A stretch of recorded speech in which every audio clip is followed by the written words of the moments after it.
Start with Why: How Great Leaders Inspire Everyone to Take Action by Simon Sinek. Picture this. It's the early 1900s, and the entire world is holding its breath, captivated by one audacious dream, the dream of human flight. And leading the charge, a man named Samuel Pierpont Langley. If you were a betting person, Langley would be your sure thing. This guy had it all. Senior officer at the Smithsonian Institution? Check. Mathematics professor who taught at Harvard? Check. His social circle included titans like Andrew Carnegie and Alexander Graham Bell. The U.S. War Department handed him $50,000, an absolutely staggering sum for that era. He assembled what we'd call today a dream team, hiring the brightest minds money could buy. The media hung on his every move. The entire nation was convinced he'd be the one to crack it. Meanwhile, a few hundred miles away in Dayton, Ohio, two brothers named Wilbur and Orville Wright were tinkering away in obscurity. They had none of Langley's advantages: zero funding, no government grants, no powerful friends in high places. Not a single person on their team, including the brothers themselves, had even graduated from college. Their day job? Running a modest bicycle shop. Yet on December 17, 1903, history had other plans. While everyone's eyes were fixed on Langley, this scrappy, unknown team achieved what seemed impossible. So what happened? How did a team with fewer resources, less money, and no fancy degrees beat someone who seemingly had every ingredient for success lined up perfectly? It wasn't luck, I can tell you that. The answer reveals the secret separating leaders who truly light a fire in people from everyone else. It's a pattern, a specific way of thinking that history's greatest leaders have tapped into, whether they consciously realized it or not. By the end of our time together, you won't just understand this pattern, you'll know exactly how to harness it in your own life. My name is Hostname, and this is the Billionaire's Bookshelf.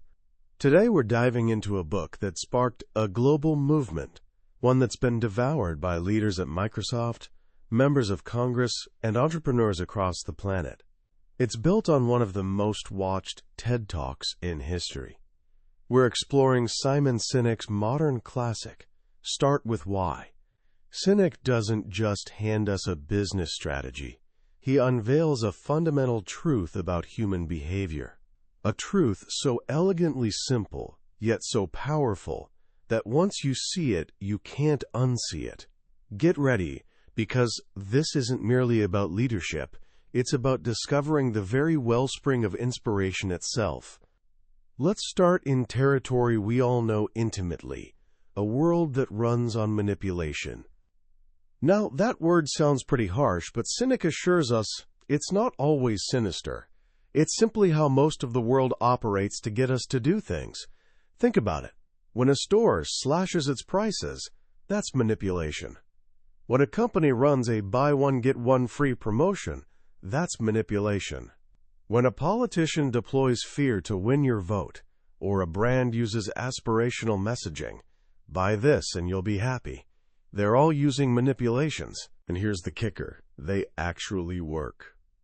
Manipulations are fantastic at driving transactions. Drop your price low enough and people will buy from you. Toss in a free toy, and someone might grab your cereal box instead of the competition's.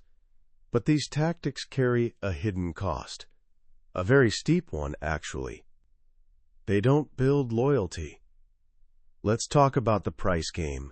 Sinek compares selling on price to using heroin. The short-term rush is fantastic, but the more you do it, the harder it becomes to stop. Once customers get used to paying rock-bottom prices, it's incredibly difficult to get them to pay more. You become a commodity, no different from anyone else, just a product defined by its price tag. Consider Colgate toothpaste. There are now over 32 varieties. Each one was launched as an innovation designed to boost short-term sales. But did it build loyalty? Or did it just create more confusion on the shelf, making our purchasing decision even more stressful? Promotions are another common tool. Sinek points to the American auto industry, particularly General Motors. For decades, they relied on cashback incentives to drive sales. And sure, it worked for a while, but it eroded their profit margins so severely that it dug them into a deep, unsustainable hole. They created customers addicted to deals, not loyal to the brand. These manipulations, price, promotions, fear, aspirations, peer pressure, and even so-called innovation, all speak to the outer layers of our brain. They target the rational, analytical part. But they completely fail to connect with the part that truly drives our behavior. And that brings us to the heart of Simon Sinek's discovery, a simple idea he calls the golden circle. Imagine 3 concentric circles, nested one inside the other. The outermost circle is the what. Every single company on the planet knows what they do. They know the products they sell or the services they offer. This is the easiest thing to identify. We sell computers. We're a law firm. The middle circle is the how. Some companies know how they do what they do. This is their differentiating value proposition or their proprietary process. It's what they believe makes them special or different from the competition. We have unique design. We provide superior service. But the innermost circle, the core, is the why. Very, very few people or organizations can clearly articulate why they do what they do. And by why, Sinek doesn't mean to make a profit. That's a result. The why is your purpose, your cause, your belief. Why does your company exist? Why do you get out of bed in the morning? And why should anyone care? Here's the problem. Most of us, and most companies, communicate from the outside in. We move from the clearest thing to the fuzziest thing. We say what we do, sometimes mention how we do it, but rarely explain why we do it. A typical marketing message sounds like this. We make great computers. They're beautifully designed, simple to use, and user-friendly. Want to buy one? It's perfectly fine, but it's not very inspiring. Inspiring leaders and organizations, however, think, act, and communicate from the inside out. They start with why. Let's flip that message and see how Apple, a company Sinek uses as his prime example, actually communicates. Everything we do, we believe in challenging the status quo. We believe in thinking differently.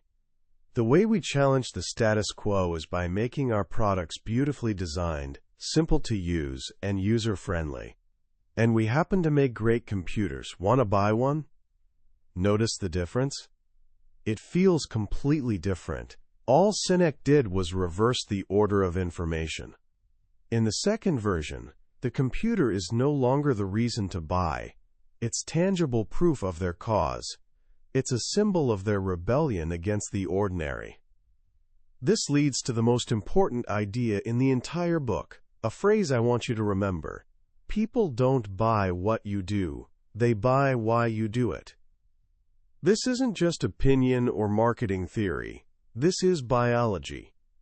If you look at a cross-section of the human brain, it corresponds perfectly with the golden circle.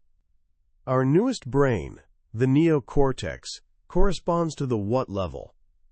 It's responsible for all our rational and analytical thought, and for language. This is the part that understands facts, figures, features, and benefits. The middle 2 sections, the limbic brain, correspond to the how and the why. This part is responsible for all our feelings, like trust and loyalty. It's also responsible for all human behavior and all our decision-making. But here's the crucial part. The limbic brain has no capacity for language. This is why we sometimes struggle to explain our feelings. Think about why you love someone. You might say, oh, they're smart, they're funny. But there are plenty of smart and funny people in the world. You don't love all of them. The real reason you love that person is a feeling, a gut instinct that's incredibly hard to put into words. This is where gut decisions come from. They don't happen in your stomach. They happen in your limbic brain. When a decision just feels right, it's because it's aligning with your why, your core beliefs and values. When companies only communicate what they do, they're speaking to our rational brain. We can understand all the facts and features, but it doesn't drive behavior. But when they communicate from the inside out, starting with why, they're talking directly to the part of our brain that controls decision-making. The what, the tangible features and benefits, simply allows us to rationalize the decision our gut has already made. This is why Apple has successfully ventured into so many different industries. We were comfortable buying an MP3 player from them, then a phone, then a watch. Why? Because we weren't just buying their products. We were buying into their cause of challenging the status quo. Their products are simply souvenirs of that cause. Contrast this with Dell. Dell makes quality computers. But when they tried selling MP3 players and PDAs, something felt off to us. We see them as a computer company. Their why is fuzzy. So we couldn't see them as anything more than what they do. People don't camp out for 6 hours to buy a new Dell phone. The goal then isn't to do business with everyone who needs what you have. The goal is to do business with people who believe what you believe. This is where the idea of belonging enters. We're social animals. We have a deep, primal need to belong to a community of people who share our values and beliefs. When a company clearly communicates their why, and we believe what they believe, we're drawn to them. Their products and services become symbols, markers that tell the world who we are and what we stand for. Think about someone who tattoos the Harley-Davidson logo on their arm. They're not tattooing a corporate logo. They're tattooing a symbol of their own identity, a symbol of rebellion, freedom, and the open road. The symbol is no longer about Harley, it's about them. That's the power of a clear why. For a why to truly work, however, it needs 3 things in balance: clarity, discipline, and consistency. First, you need clarity of why. You have to be able to articulate why you do what you do. If you don't know your why, how will anyone else? Second, you need the discipline of how. Your hows are your values or guiding principles. They're the actions you take to bring your why to life. This is the hardest part. Sinek says that for values to be effective, they have to be verbs. It's not integrity. It's always do the right thing. It's not innovation. It's look at the problem from a different angle. Verbs are actionable. You can hold people accountable to them. Third, you need consistency of what? Everything you say and everything you do has to prove what you believe. Your products, your services, your marketing, your culture, they all must be consistent with your why. This is where authenticity comes from. Authenticity isn't something you can just decide to be. Authenticity is the result of your golden circle being in balance. It's when you say and do the things you actually believe. Sinek offers a beautiful and simple metaphor for this: the celery test. Imagine you're at a dinner party, and all these successful people are giving you advice. One person says you need M&Ms in your business. We made millions with M&Ms. Another insists, rice milk is the future. All the data shows it. A third person swears by Oreo cookies. So you head to the supermarket and buy M&Ms, rice milk, and Oreos. You might get some value from them, you might not. But when you're standing in the checkout line, no one can see what you believe. Your cart is just a random collection of things. But what if you knew your why before you went to the store? What if your why is to live a healthy lifestyle? You get all the same advice, but this time you only buy the rice, milk, and celery. Why? Because only those items pass the test. It's not that Oreos are bad advice. They're just not good advice for you. When your decisions are filtered through your why, you save time, you save money, And most importantly, when you're standing in that checkout line, people can look at your cart and see what you believe. You start attracting people who believe what you believe. This is how great organizations build trust. Trust doesn't emerge from a checklist of rational features. Trust is a feeling. It emerges when we sense that another person or organization is driven by something other than their own self-gain. When we feel they share our values. Sinek tells the powerful story of Gordon Bethune, who took over Continental Airlines in 1994. At the time, it was the worst airline in the industry. Employees were ashamed to work there. The culture was toxic. The executive floor was literally locked down with armed guards. Bethune understood that a company is just a collection of people. He knew that if he wanted to turn the company around, he had to build trust. He started by focusing on the employees first, not the customers. He believed, as Herb Kelleher of Southwest Airlines did, that happy employees would lead to happy customers, which would lead to happy shareholders, in that order. He got rid of the security on the executive floor and instituted an open-door policy. He created a simple shared goal. He told employees that every month Continental ranked in the top 5 for on-time performance. Every single employee, from the pilots to the baggage handlers to the executives, would get a check for $65. It wasn't a huge amount of money, but it was a symbol. It was a symbol that they were all in it together, working toward the same goal. They were winning as a team. In just 1 year, Continental went from losing hundreds of millions of dollars to being profitable. But the greatest gain wasn't financial. It was the emergence of trust. This sense of trust and belonging is what allows organizations to do remarkable things. It's what enables them to innovate. Great companies don't hire skilled people and motivate them. They hire already motivated people and inspire them. They hire people who believe what they believe. Sinek shares the story of Ernest Shackleton's famous expedition to the Antarctic. The ad he placed in the newspaper didn't list required skills. It didn't say men needed for expedition must have 5 years of sailing experience. Instead, it started with why. The ad read, "Men wanted for hazardous journey, small wages, bitter cold, long months of complete darkness, constant danger, safe return doubtful, honor and recognition in case of success." The only people who applied were the ones who read that and thought, "That sounds amazing." They were survivors. They were people who believed in the spirit of adventure. Shackleton didn't hire a team of skilled men. He hired a team that belonged together. And because of that, when their ship got trapped in ice, and they were stranded for 10 months, not a single person died. This brings us to the structure of an inspiring organization. The Golden Circle isn't just a flat, two-dimensional model. It's actually a cone, viewed from the top down. At the very top, at the point of the cone, is the why.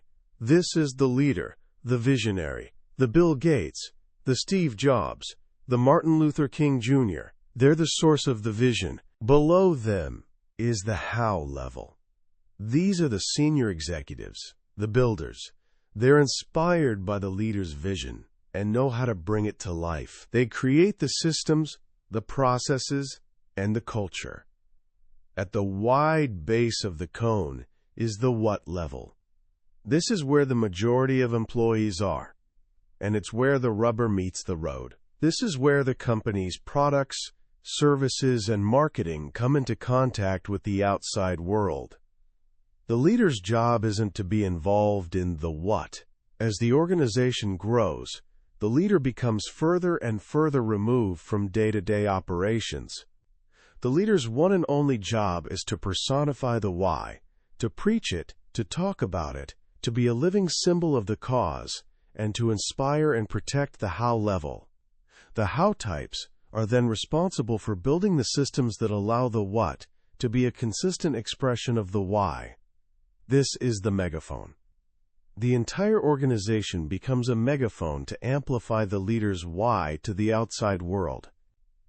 For a megaphone to work, two things are needed: clarity of message and volume. Clarity comes from a clear why. Volume comes from success at the what level. A loud message without clarity is just noise. But a clear message with volume can change the world. This requires a special partnership. For every great why type, there's a how type who helps make the vision a reality. Walt Disney was the dreamer, the why type. His brother, Roy Disney, was the how type who built the company that turned those dreams into an empire. Steve Jobs was the visionary, but Steve Wozniak was the engineering genius who knew how to build the first Apple computer. The visionary imagines the destination. The builder figures out the route to get there. One without the other is incomplete. This brings us to one of the most important concepts for achieving mass market success: the law of diffusion of innovations. This law explains how ideas and products spread through a population. The population breaks down into a bell curve. At the very beginning are the innovators, 2.5%, followed by the early adopters, 13.5%. Then comes the bulk of the population, the early majority, 34%, and the late majority, another 34%. Finally, at the very end, are the laggards, 16%. The people on the left side of the curve, the innovators and early adopters, are the ones comfortable trusting their gut. They're the risk takers. They're the ones who will stand in line for 6 hours to buy the first iPhone, not because the technology is perfect, but because they want to be first. Their purchase says something about who they are. The majority in the middle, however, are more practical. They won't try something until someone else has tried it first. They need a trusted recommendation. The mistake most companies make is trying to market their products directly to the mass market in the middle of the curve. But this is incredibly difficult and expensive, because this group doesn't buy new ideas, they buy proven ones. To reach the tipping point, that magical moment where an idea takes off, you must first win over the left side of the curve. You must achieve between 15 to 18% market penetration. You don't target everyone. You target the people who believe what you believe. They'll be your most loyal champions, and they'll be the ones to tell the majority that your idea is safe to try. Sinek uses the tragic story of TiVo as a cautionary tale.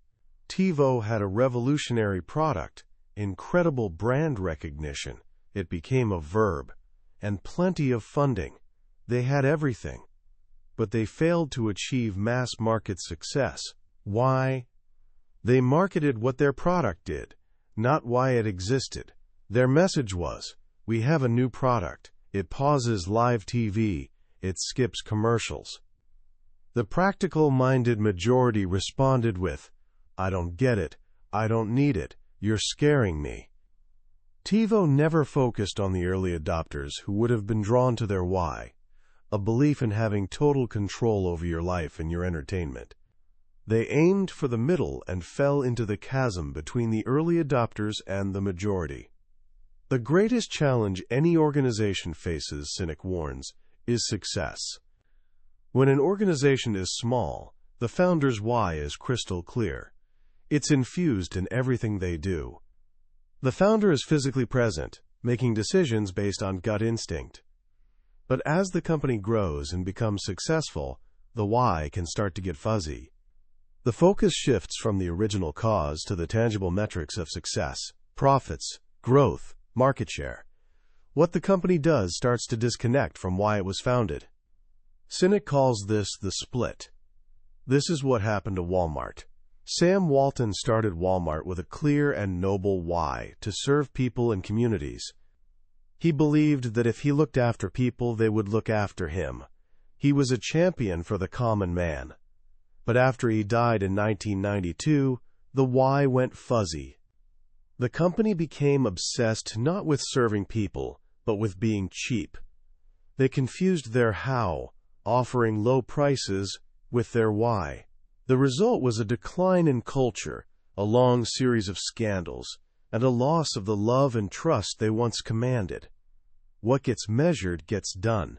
If you only measure money, you'll only get people working for money. You won't get loyalty or inspiration. The journey to discover your why isn't a process of invention. It's a process of discovery. It doesn't come from looking forward at what you want to achieve. It comes from looking backward, into your past. It's born from your upbringing, your life experiences, the stories that have shaped who you are. The why is the single, consistent thread running through the moments in your life when you felt the most fulfilled. Sinek himself went through this journey. After achieving his initial goal of starting his own business, he found himself depressed and unfulfilled. His passion was gone. He had gone through a split. He knew what he did and how he did it. But he'd forgotten why. By looking back, he rediscovered his own why, to inspire people to do the things that inspire them. And once he had that clarity, everything changed.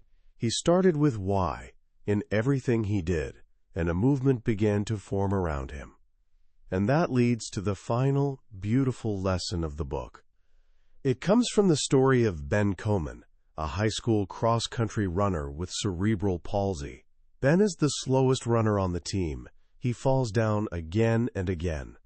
While other runners finish in about 25 minutes, it takes Ben over 45.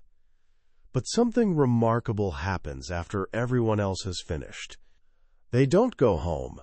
They turn around, and they all run back to join Ben. They run with him. When he falls, they help him up. When he finally crosses the finish line, bruised and exhausted, he's surrounded by his entire team and dozens of others, all cheering for him. When you compete against everyone else, no one wants to help you. But when you compete against yourself, everyone wants to help you. Ben Coman isn't trying to beat the other runners. He's only trying to beat his own time. He shows up every day with a clear sense of why he's running. He runs not to win against others, but to win against himself. And that is the new competition. What if we stopped trying to be better than our competitors and instead focused on being better than we were yesterday?